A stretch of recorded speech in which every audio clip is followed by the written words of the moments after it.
Today, I will be presenting an introduction about education. Many people believe that education is essential to one's personal growth and opportunity creation. This approach is furthered by Mark K. Smith's on education, which emphasizes that education is about meaningfully connecting and interacting with others in addition to learning new things. This perspective aligns with the vision of YB Fadlina Siddiq, the Malaysian Minister of Education, who emphasized the importance of creating an equitable, inclusive and competitive education system. She believes that education should focus on early childhood development, ensuring significant support for early learning. The Malaysian government has introduced several policies to promote access to quality education and provide equal opportunities for all students. These initiatives include programs like beasiswa, scholarships, and pendidikan awal kanak-kanak, early childhood education. Now, turning to the financial aspect, Malaysia's budget 2025 was recently tabled, and one of the key highlights is the allocation of 64.1 billion ringgit to the education sector. This marks a significant increase from the 58.7 billion ringgit allocated in 2024, demonstrating the government's strong commitment to strengthening education in the country. With the Ministry of Education receiving its highest allocation in history, it is clear that education is a top priority for Malaysia's development. So, where will this 64.1 billion ringgit go? A large portion of the budget will be directed towards paying salaries and covering the operational costs of the public education system. This will benefit over 416,000 teachers employed in the public sector and support the education of more than 5 million students currently enrolled in public schools across the country. These funds are essential for the smooth running of schools, ensuring that both educators and students have the necessary resources and support for a quality education.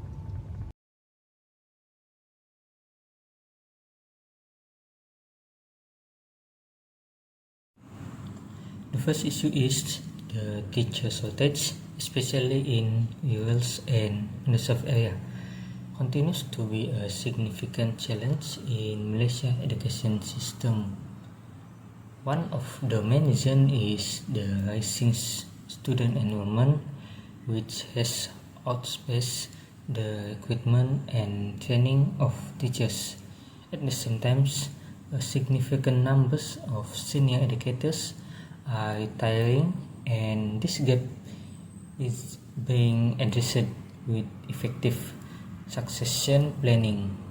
Furthermore, the recruitment and retention strategies for qualified teachers are still insufficient to meet current demand.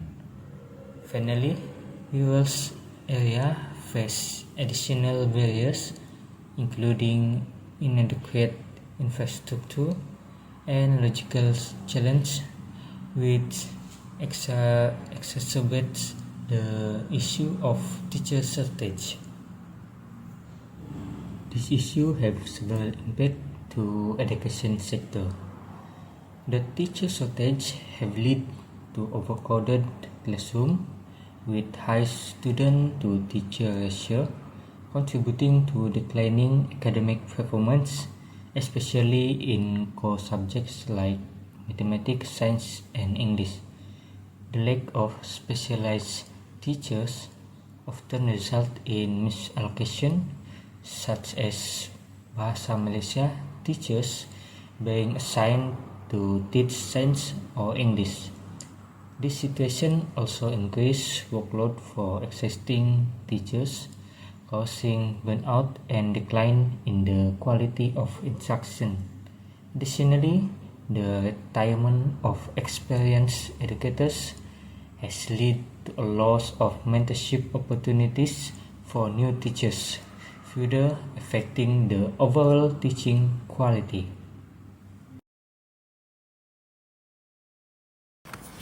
Alaibilawili. The metric number is BB221104008. I'll be presenting the recommendation for teacher shortage in Malaysia. Several actions need to be considered in order to solve the teacher shortages in Malaysia's education sector. First, the government should give focus on increasing the numbers of teachers in the whole world. This can be done by increasing the teacher recruitment and training all over Malaysia, especially for the teachers from the rural areas. Offering scholarships and incentive is one way to increase teacher recruitment and attract more citizens to venture into the education field. For now, there are several government scholarships are offered to teachers in Malaysia in order to assist them pursue their studies in education sector. For instance, there are MTCP, there Mahasiswa B40 program, PIDN and PPN, in which three of these sponsorship is a sponsorship program designed for students under the Public Service Department, PSD. All these sponsorship programs are very important in order to increase and create more new teachers in Malaysia. However, these scholarships are not effectively addressed to those actually need these funds. This can happen because the information regarding the sponsorship does not acknowledged by those in the rural areas. So creating a sponsorship program for B40 teachers in rural areas is an approach that can be done by government. This is a good approach because these teachers who manage to get the sponsorship can really serve as a teacher in their hometown. So offering a sponsorship specially designated for the teachers in rural areas can be an alternative to come up with more teachers who can teach in their own areas, which is those rural areas. Second, enhancing the retention strategies is also an important action need to be taken to increase the number of teachers in Malaysia. NUTP, the National Union of Teaching Profession, estimates there are more than 10,000 teachers have been asking for optional retirement annually over the year. This is under the news in FMT Free Malaysia Today in the year of 2022. This is very serious since there are still not enough new teachers in Malaysia, yet those elder teachers are planning to quit their job early than their pension age. This scenario can be caused by the stress and tension during works with the increases ages of these elder teachers. This is because they are hard to cope with their new teaching styles in this era. So increasing the wages can increase their motivation to teach until their pension age, which is 60. So this is second approach that can be done in order to overcome the teacher shortages in Malaysia. Thank you. Issue is the difference in quality education. Disparities in education quality exist between urban and underserved area, negatively impacting student outcome. Different in the quality of education because of the technological infrastructure. Urban schools benefit from advanced facilities, reliable internet access, and digital tools. In contrast, underserved schools often struggle with poor internet connectivity, which limits student ability to participate in digital learning. Another factor is teacher distribution. Urban schools tend to attract experienced and highly qualified educators due to better working conditions and resources.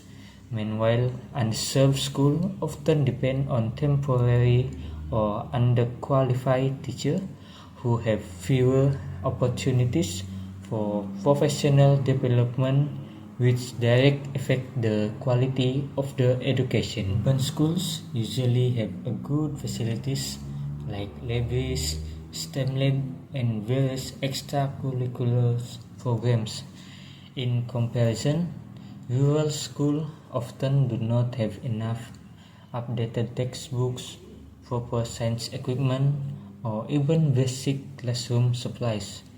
During the COVID-19 pandemic, this gap became worse as rural students struggles with weak internet connection and a lack of digital device. On top of that, many schools in underserved areas such as Pulau Gaya near Kota Kinabalu are in unsafe and old buildings with poor sanitation. These bad conditions affect how students learn and also put the safety and health. So let me explain our recommendation for different quality of education in rural and urban area. So first, our recommendation is infrastructure equality. So how to infrastructure equality to ensure all public schools have essential facilities like libraries, science labs, and sport amenities. So what can they do when they do that about the ensure all public schools of have facilities? This can enhance holistic students development and academic performance, particularly in Sabah and Sarawak district. And next, second one is centralized resource distribution. So how about central resource distribution? Implement a centralized system to infrequently update textbooks, teaching materials, and labs equipment in rural schools. So, balancing the equality with urban institution. So, the third one is emergency preparedness. So, emergency preparedness develop a hybrid learning model that combines face-to-face and online teaching methods, also ensuring continuity during emergency. So, this model can accommodate various learning environments and help mitigate disruptions. And the last one is digital resource reserve. So, what can digital resource reserve can contribute for recommendation for different inequality of education in rural and urban areas.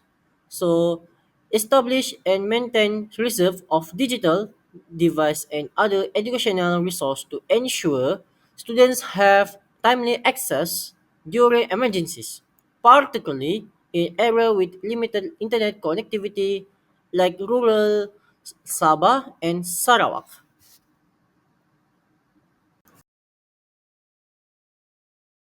Next, we look into the changes of languages used in the syllabus. Malaysia education system has undergone several changes over the years, largely influenced by the changing Minister of Education, where each new minister brings their own initiatives or policies in hopes of improving the quality of education. Despite the efforts to improve education systems, frequent changes in minister often causes challenges to the students, teachers, and parents, where constant changes in education systems leads to confusion, stress, and resistance. The main issues of the changes languages in the syllabus is the shifting of English to Malay language in science and mathematics, where in 2003, policy to use English as the main medium instruction for mathematics and science was introduced. The main objective of this policy is to produce a new generation of students who are scientifically and technologically knowledgeable and fluent in English, and to produce a workforce that are capable of continued learning, contribute to economic growth and development of the country. However, it pushed pressure towards the teacher as they have to be the medium of instructions and are responsible for the competency of students in English. This policy changed its formats to bilingual format, which is use English and Malay, which is to accommodate students who are not proficient in English.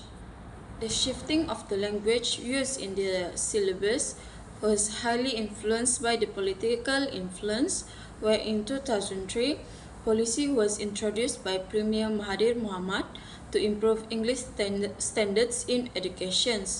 In 2009, Education Minister Muhyiddin Yassin phased out the English medium education policy, aligned it with political goals to secure rural Malay and minority votes.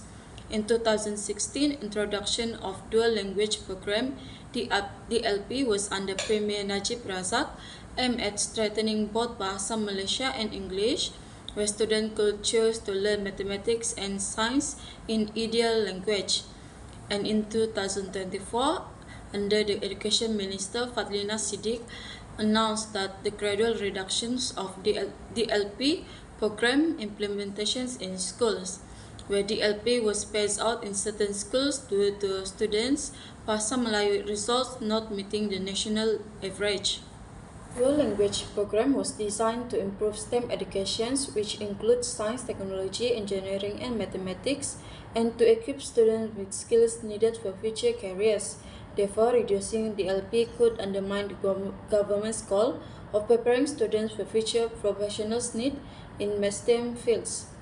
The transitions to non-DLP students could affect the schools that adopt this program, where according to MCA Youth, Secretary General So Yifeng stated that fully DLP school will have to integrate non-DLP students, therefore increase their future resources requirements.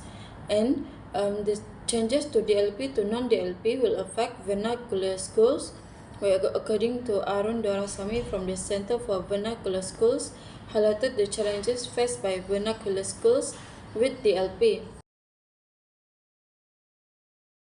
There are two recommendations to solve this issue.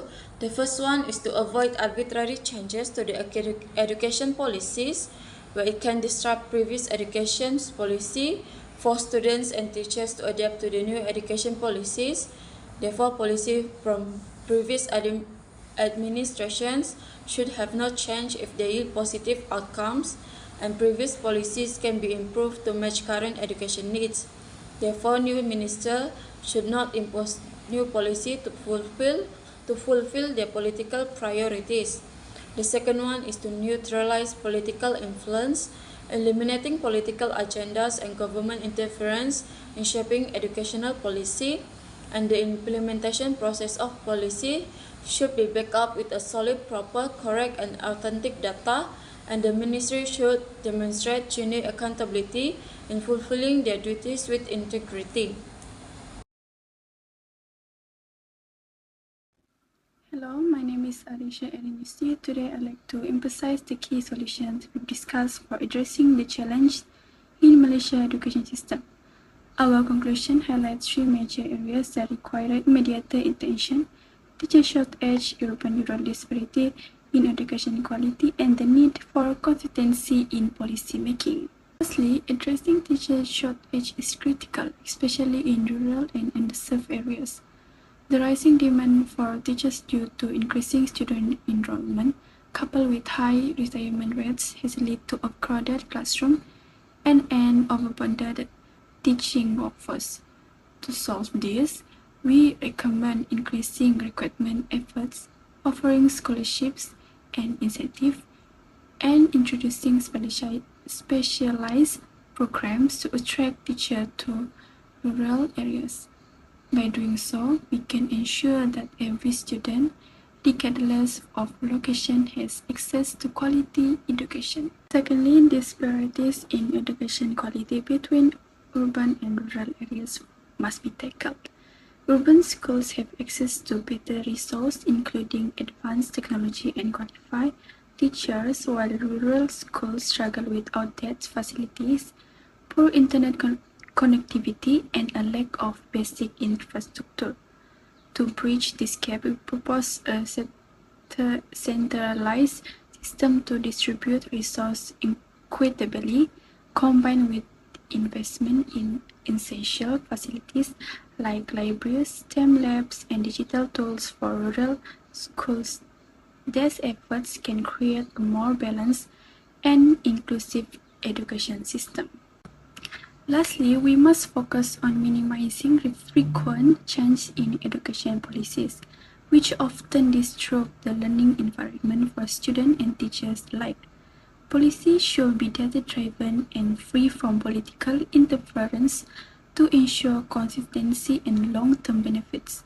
For example, programs like the dual language program should be refined and expanded rather than abandoned, as they are vital for preparing students to thrive in a competitive global environment.